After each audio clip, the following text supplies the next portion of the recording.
आणि इकडे अशी आता कसं हं?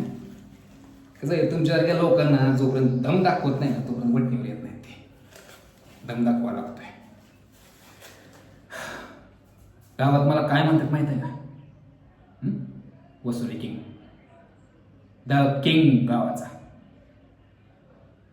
मग मला सांग असं यो किंग अरे घाबरू नको रे, काय करत नाही तुला. हो काकू सांगा की याला. मग असं यो किंग तुझ्या दारापाशी येऊन तुझ्या बायका पोरांसमोर तुला लाथा बुक्क्यानं तोडून हे 4 लोकांमध्ये तुझ्या आबरी काढून हे असे पैसे वसूल करतो. शोभतं का एखाद्या किंगला? शोभतं का? नाही ना. अरे मग खुळे रमाकांत पाटील काय मोकळा बसलाय का तुझ्या पाठीमाग फिरायला एवढ्या एवढ्या पैशांसाठी? नाही ना. अरे मग घेतलेले पैसे येळवर परत करायचं एवढा साधा हिशोब बिघडत नाही का तुला?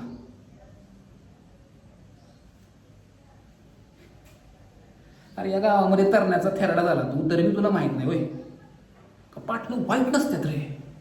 काकू पाटलं वाईट असतात का? मी वाईट आहे का? चांगला आहे का नाही? मी सांगा बरं, चांगला आहे का नाही?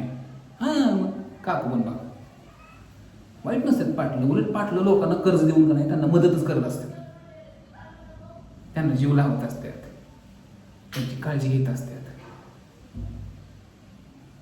मला सांग, आम्ही जर लोकांची काळजी करतोय लोकांनी पण आमची काळजी केली पाहिजे का नाही? केली पाहिजे का नाही? हां तेच म्हणालोय, केली पाहिजे.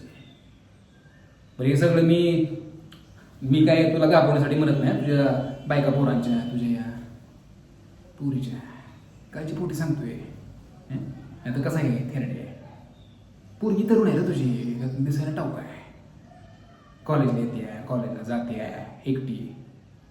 तिच्या बरोबर काय बरं वाईट झालं गेलं तर केवढा पडेल ती आहे का नाही? म्हणून सांगा रे ध्यानात येते ना. पुढच्या वेळेसपासून कराराचा हप्ता येळेवर आला पाहिजे. जर नाही आला तर मग मी आहे आणि ही तुझी पोरगी आहे. ओळख झालीस काय?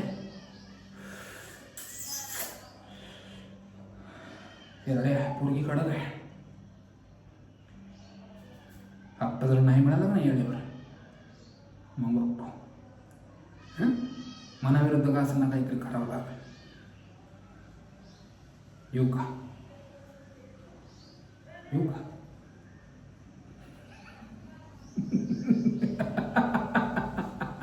चला.